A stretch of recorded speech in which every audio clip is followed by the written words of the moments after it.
Our next performer is also a writer whom I had the privilege to curate, and she's actually the youngest performer of the night. Adhishri Hande, may I have you come up here, please?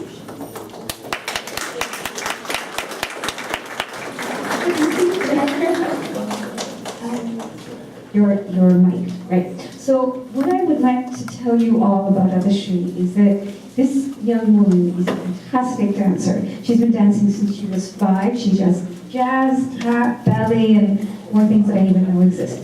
But my question for Adhishri, I thought I would ask her is, same as before with Dr. Lala, why this story, the story you're about to tell us? Why did you pick that one? I picked this story because a lot of the stories that are being told today are so unique and different individually, but they are all like, oh, India to America, which is super cool. But mine is kind of reversed because I went to India, and it was like my double life living.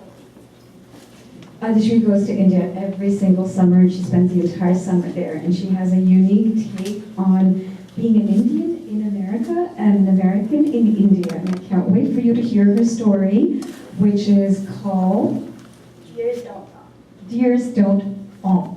So let's see, we're going to have a pop quiz after this. Growing up, dancing was my thing. It is what I did when I wasn't even in school. Now that I think about it, before I started kindergarten, I did dance. I loved dance so much. I strung around and said I did ballet, tap, jazz, Western styles like that. But I also did Bharatanatyam, a style of Indian classical dance. And because it was so unique, and because I loved it so much, my friends would always ask me, Adhishri, what is it like being an Indian classical dancer? And my answer? Oh, you know, you make facial gestures and like hand expressions and things like that. Mix up all the words all the time. But my answer? The same every time. But my perspective changed. One summer, one time I went to India. I used to go to India every single summer, and I still do to this day. And I love it there. Going to India means 2 things to me. Visiting my grandparents and frizzy, poofy hair. Because of the monsoon season, my hair goes like this. I don't mind though, because India is like a second home to me. Like she did every year, my aunt came from Bombay to visit us in Bangalore, and she said that she had a friend whose daughter did Odissi, another kind of Indian classical dance. So we said, let's go to her class because they knew that I did Bharatanatyam back in America. So we drove forever through what seemed like the entire city of Bangalore. We passed all the bustling cars and everything. And then we ended up in a very peaceful part, a part that I never even knew existed. In the fields nearby, there were farmers tending to their crops, and there were people in their villages talking and mingling. We finally ended up in the middle of nowhere. There was dust everywhere in this bare field, and in the distance, I saw nice hills capped with beautiful white clouds. The only thing in this dust-filled area were 2 stone structures. We went to the larger of the 2, where we saw people were there. We went to the front of the stone structure and sat while my friend joined her classmates. The teacher said, okay class, let's begin today. Let's become dining tables. So she showed them. She said, you have to be super flat because your family has to eat dinner off of here today. So she said, go like this. Super flat. So all the kids, they tried, and some of their backs were super curved, some super flat, way too flat. So she said, is your family going to eat off of this table or the ants on the floor? The kids laughed, but they tried so hard to become flat. But some of them got it, some of them didn't. So the teacher went over to each of them and pushed and pulled until each back was super flat. This opened my eyes because it showed she didn't want them to just do the moves.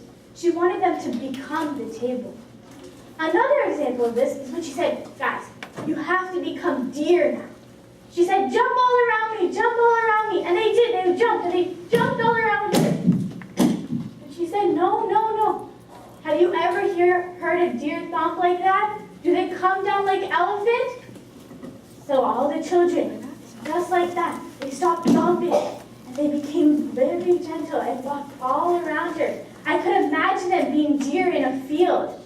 It was so beautiful to me how this teacher, though very nice but strict, could make them become what they were portraying. This class in the fields really stuck with me for a while, until my grandparents signed me up for a Yakshagana class. Yakshagana is another kind of Indian classical dance, mainly done in the south of India, where they wear colorful costumes and nice, beautiful masks to portray stories from the Hindu origin. Many of my cousins had done Yakshagana before, but it was a new thing to me. Though I had seen it, I had never done it myself. And they knew a very special Yakshagana teacher, I guess. And this class was on the top of my cousin's roof. So we climbed these beautiful spiral stairs all the way to the rooftop. The ground was really rough, unlike a dance studio, which I was used to. Around were beautiful plants going around the borders of the roof. And there were ladies hanging their clothes on clotheslines, and as you looked down, you could see cars honking as you went by. We were immersed inside Bangalore, unlike that very peaceful class in the fields. So there were already kids dancing, and the teacher, he knew I was coming, so he came over to me. He said, "Hi, Adhishri, I'm so glad you're here." His English wasn't very good, so we mainly communicated through facial expressions, but I didn't mind. So he said, "Okay, Adhishri, do this for me." He said, "Go like this." And you might be thinking exactly what I was thinking. Super easy, she's got it. So I said, "Okay, got it." He said, no, Adhishri, you have to bend super low. And I said, "Okay." He said, "No, Adhishri, you have to stretch your fingers." I went, said, "No, Adhishri." He corrected me about 20 times in that very short 30-minute class. He said, "Okay, Adhishri, go home and practice, okay? Practice." And I went home and I did exactly that. I practiced so hard. And I went into class that next week and I said, "I got it." And I had so much confidence. I walked in and I showed him. I said, "I got it, right?" He said, "No, Adhishri, you have to bend." Or, "No, Adhishri." He corrected me over and over and over again. He sent me home. He said, "Practice, okay?" I went home and I didn't feel like practicing. I had lost all my motivation. But with a little push from my mom, I practiced. And I went back, but not as much confidence. I said, "Okay." He said, "Yes, Adhishri, you've got it, you've got it." I was so happy that I had impressed this teacher. He said, "Okay, let me show you another move." He said, "Go like this." The same move in a circle. Now to you, that might not seem like a lot, but to me, it was everything. I had practiced so hard to get that original move that this new teacher had thought I could teach her more. That was so much to me. And this was very unlike what I had done back in the States. In America, when I do my Western classes, since I'm a competitive dancer, we have like a deadline. So from September to March, we're doing technique and choreography. And then we start cleaning. And whatever the students don't get, we have to replace because we have competition and we have to be together as a team. In India, there is no replacing the steps. But in India, there's also no deadline that we have to meet, which is what makes them different. And because they're on two different sides of the globe, just because the methods are different does not mean any is wrong. Everybody is different and you can learn from every single teacher trying to teach you, which is one thing that really stuck to me. Another is, in India, it's a lifestyle for them, being a dancer. Here, it's like, okay, gotta go to soccer, gotta go to dance, like a check on a list. There, when you choose to dance, you are a very good dancer, and you put all your effort into dance. So it's like their lifestyle. They love it, and which made me love it even more.